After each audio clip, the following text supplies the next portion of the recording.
Giêsu he nga adong tôn so him kiên lo kan ei na yai pi ka bol ding Giêsu adon pu thil pa khat se bo a me in na chu na lu nom le tu bi zeng se ni ta tu bi hoi hoi chu an hau hil kan it ding tôn so him kiên lo nei thei na ja hin na cham kin kan ai na ja chi pi ka bol ding tol tha hi in zon bo in bu cha hi in tu zo vin mi he hi na nu na pa za na hi nga ko ngai du na pa kai tu ni na hin lam zon ka hung nge dil sun ka ku ne nei sa ngo zon se ke ma nang ma lo wa chu lung mo na lo nang ma lo wa cham kin na thei lo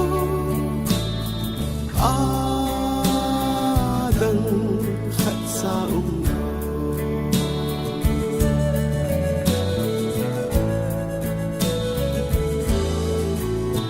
cô lăng mi hậu pa kan hit so nai athi Giêsu asa a nang man cham kim so ne na ti de jin lang na go chen se ka so in fight again thay de bien lang ka dung hin suy ta na ti so pi nang le ke song ko thang pa banga i nei i go le i pha hoi la pa kai lo pi na a mang lo wa i sam se Ama api ama nakan khodin ke ling tin na pui hoi zing se yin tin ama vanga on so lim kim lo chang opa kai tu na hin lam zon in ka hung nge dil sun ka ku ne nei sa ngo zon se ke ma nang ma lo wa chu lung mo na lo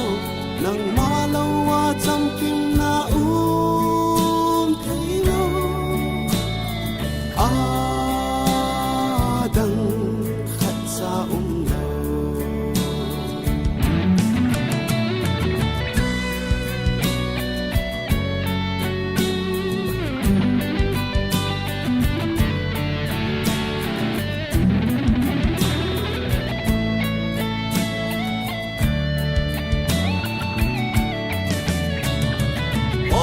kai tu ni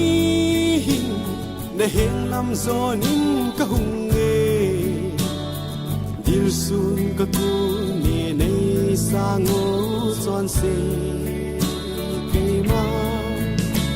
nang ma lo wa chu lung mo na lo nang ma lo wa cham kin na thei lo